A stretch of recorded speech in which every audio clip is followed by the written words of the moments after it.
ठीक है, लिखी लिखाई बातें होती है, उसको पढ़ना होता है, समझ में आया तो ठीक है, नहीं समझ में आया तो रटने की कोशिश करते हैं। रटने से भी क्या होता है, हमारा उद्देश्य सिर्फ इतना होता है कि हम एग्ज़ाम में पास होना और हमको अगली क्लास में जाना। लेकिन ऐसी चीज़ों को आपको नहीं करना है बच्चों। ये पढ़ना है, आपको इंटरेस्ट से पढ़ना है। आप पढ़ना है तो इंटरेस्ट से पढ़ना, अगर नहीं पढ़ना है तो अपने जीवन में इसको उतारना है। सिर्फ पास होने के लिए नहीं होता है।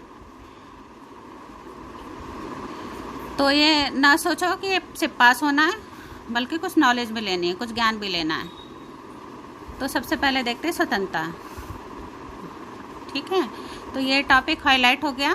अब स्वतंत्रता का अर्थ क्या है? अधिकतर आमतौर पर देखा जाए, ज़्यादातर लोगों का यह मानना है कि स्वतंत्रता का अर्थ होता है व्यक्ति पर बाहरी बंधनों का अभाव, यानी किसी व्यक्ति पर बाहरी बंधनों का अभाव हो, बाहरी प्रतिबंध नहीं है, तो हम ऐसा मानते हैं। क्या व्यक्ति स्वतंत्र है तथा व्यक्ति को अपनी इच्छा अनुसार काम करने की आज़ादी होनी चाहिए।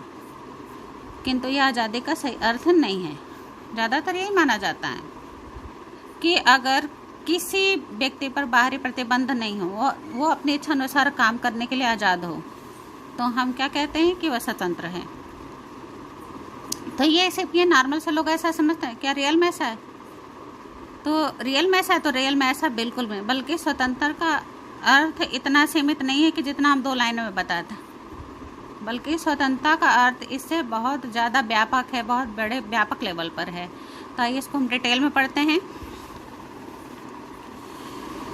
तो इसके पीछे एक लाइन आप देख रहे हैं, इसमें है क्योंकि स्वतंत्रता मनमानी करने की छूट नहीं हो सकती है।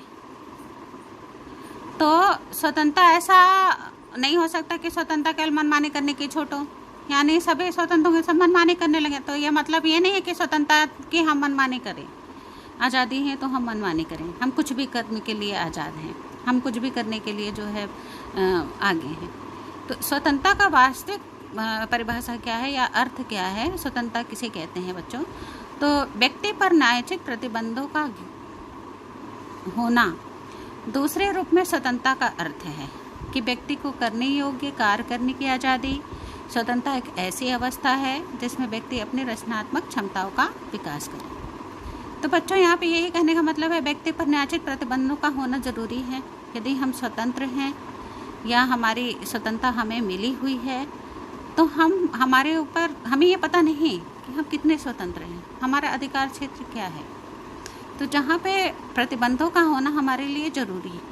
यदि प्रतिबंध न हो तो हमें स्वतंत्रता का वास्तविक अर्थ पता ही नहीं चलेगा। ठीक है बच्चों, तो इसीलिए कहा गया है कि स्वतंत्रता का वास्तविक अर्थ प्रतिबंध